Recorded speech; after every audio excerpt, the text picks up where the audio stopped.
Welcome to our Buffalo River video. We did the Buffalo National River, the first national river in northern Arkansas. We did that in April of 2019. There was 5 of us on this trip. We had a great time. Did a lot of miles. Ended up doing 132 miles. So we drove up there. We stayed at a cabin right by Wild Bill's Outfitters, which is the outfitter that we chose to use. And we ended up starting a day later than we anticipated. A big storm rolled through, so we spent another day at the cabin. Glad that we did. The river rose up quite a bit, and it would not have been a fun night camping. But needless to say, the next day we got on the river at Ponca. Big Mike from Wild Bill's Outfitters, great guy, put us on in Ponca, gave us some pointers on what to fish with for the smallies, and he was spot on. So thanks to Big Mike, we caught a few fish, and then we headed on down the river. First night we camped at Ozark campground. Second night we spent at Mount Hershey. Third night we spent at Mount Sinai camp. Fourth night was at Buffalo Point. And then the 5th and 6th night was at Rush Landing. We'll talk a little bit about that more when we get to that point in the video. And then we ended up taking out down the White. We were originally going to take out at the White Buffalo. Big Mike, our outfitter, told us that we should head down the river a little bit, the White River, that is. And we took out at a place called Wild Hog Mountain. So we ended up doing about 132 miles this trip. It was like I said, it was a lot of fun. We caught a few fish. The river was way up and it was running fast, so we were able to do quite a bit of mileage. I believe we averaged about 30 miles a day, except for one day when we had to get off the river for a little bit. But we got to do some hiking, so that was a lot of fun. So without further ado, here's some river shots.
the area that I'm hiking up to is called Hemden Hollow Falls.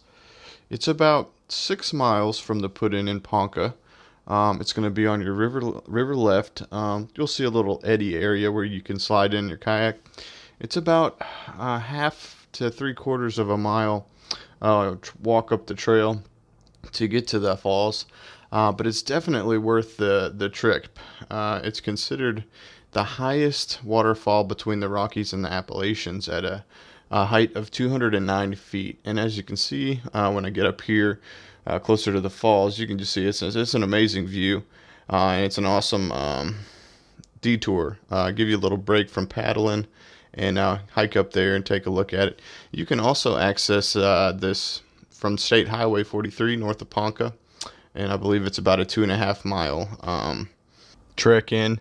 I definitely recommend checking it out. It's a pretty awesome view. Nice little hike through the Ozark Mountains in the Ponca Wilderness area.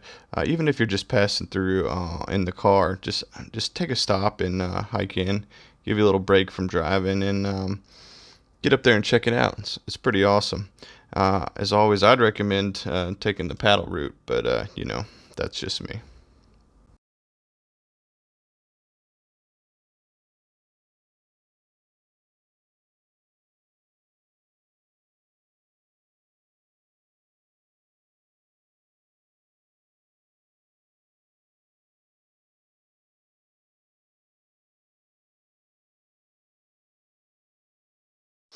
I would also recommend as you're exiting this area over by the river when you're getting back on, be pretty careful. We had to help some canoers that had flipped their canoe over, and we helped them drag it up on shore and get it bailed out. But the river is kind of swift when it rolls through there and you get out of that eddy, so be careful when you're getting back on the river. But from here, we got back on the river and headed back down the Buffalo to our camp, Ozark.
And that concluded day one. We went about 22 miles that day and ended up camping at Ozark. They had some camp spots up on the ridge up there, but we decided to camp on the beach. It was a pretty good campsite overall. We even met a few friends.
And that concluded day 2 of the trip. Went about 20 miles and camped at Mount Hershey. Pretty neat camp spot. Probably my favorite camp spot of the whole trip.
And that brought us to Camp 3, Camp Shine Eye.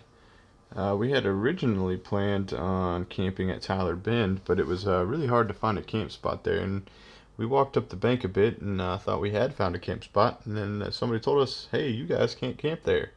So we said to hell with it and went on down to Camp Shine Eye. Ended up a total of 25 miles for this day.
So this is the little town of Gilbert, Arkansas. Pretty neat little stop. We walked up this path. As you can see, nice outhouse if you had to go. A little informational map. But we actually walked up here and they had a general store. So it was pretty neat. We actually got to stop and get a little ice cream cone and then headed back down and met some guys by the river. It was pretty neat. We actually traded them a little bit of our trail food for some deer meat they had cooked up the night before. So pretty good trade in my book. Overall, good stop. I'd definitely recommend it.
And that brought us to Camp 4, Buffalo Point, 27 miles that day. A bit of a hike from the bank to the camp spot, but paid off as there was hot showers and electricity that night, which ended up being great because it started raining on us pretty good that night and let up just enough that morning so we could get on the river. River hadn't come up that high, so we thought it was safe and good to go. And so we just went on ahead and headed down on the river. After we had set off that morning, we got about 7.5 miles down to the river to Rush Landing, and the rain started picking up pretty good, and the river started rising a little bit. And the last stop is Rush Landing before you get to the White. There's a 24-mile stretch of what they call the Buffalo River Wilderness area. And so we decided, hey, we better get off here for a little bit, see what the river's going to do. And luckily that we did. As you can see here in a minute, I'll show you some clips. The river actually rose up pretty good. But I got out of the kayak and I walked up the little drive path there, and lo and behold, what did I find? A pavilion, nice pavilion for us to set our tents up under during the rain. So little did we know, on the other side of the pavilion, because we didn't venture out that far, there's a no camping sign. Luckily we didn't get in any trouble. Nobody gave us too big of a hard time for camping under the pavilion, seeing as how it was raining pretty good. But we ended up staying in Rush Landing 2 days, and we'll get to the river rising here in a minute. But it was a fun 2 days. Rush Landing is actually it's an abandoned mining town, so we did a little hiking, and I'll show you some of that here in a minute. But it was a perfect place to burn 2 days. Just an awesome little area. I definitely recommend everybody giving it a chance and stopping there on their trip. It all kind of just worked out. So here's a clip of where we were keeping our boats here at Rush Landing.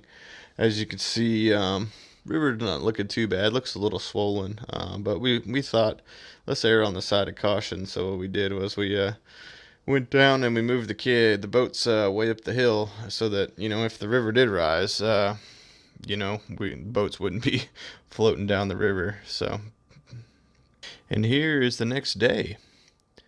As you can see, the river rose quite a bit. We actually were planning on getting back on the river this day, and the guide, our guide, Big Mike, came down and actually came down to check on us. He's a good guy, so he figured we were about at Rush Landing, so he came down to check on us, and he told us the river was actually closed. There was nobody allowed to get on the river, so we thought, what the heck, we're in this old abandoned mining town. Let's hike around and see what's going on here. So we ended up burning a day waiting for the river to go down, so we decided to do some hiking. A lot of little hiking trails around Rush Landing, so we just decided to pick one, took off hiking, and to our surprise, we got to see some pretty cool stuff along the hike. Went up on the top part of the little mountain there, and there were some abandoned mine shafts that had been boarded over with some steel. I guess somebody tried to get down in there back in the day and hurt themselves, so they decided to board those up for everyone's safety. Probably a pretty good idea, because knowing us, we might have gone down in there if they weren't boarded up. And then we kind of hiked a little bit further down, got to see some old buildings. That was pretty neat. And then there was actually an old foundry down there. And so the town, when the people got there, they first thought they had found silver. And so everybody started moving there and got excited. And they found out that it was actually zinc. So the town actually still grew up there, and they still use it as a port to ship that zinc and stuff out. Found this out. They kind of had some informational signs and did some reading, and that's how we kind of found this out. But then we actually went down on the road, crossed Clabber Creek, and went up and saw the old general store. And people were living in that general store for a while, even after the town kind of dissipated after the mining rush had kind of left. So it was kind of neat to see all those old buildings. After we finished our hike around the old mine shafts in the abandoned town, we went down the other side and hiked up Clabber Creek. And we found a little place to do a little cliff jumping, as you would say. So here's a couple clips of that.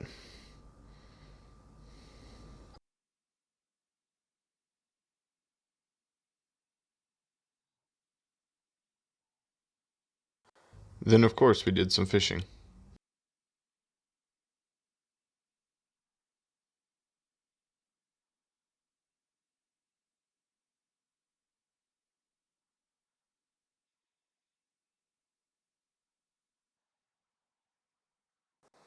And Paul did some swimming.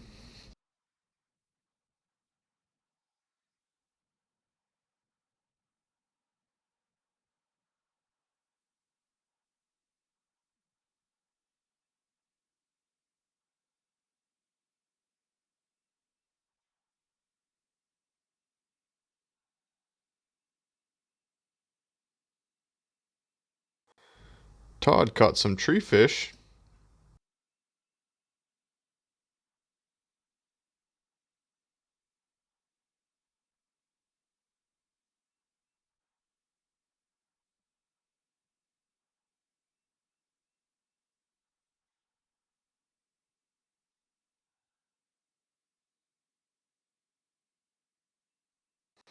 And I caught a few smallies.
And then we took off for our last day on the river, all the way to the white and beyond.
We spent the last night at the White Buffalo Resort, rented a nice little camper cabin, and got a good night's rest before the drive home.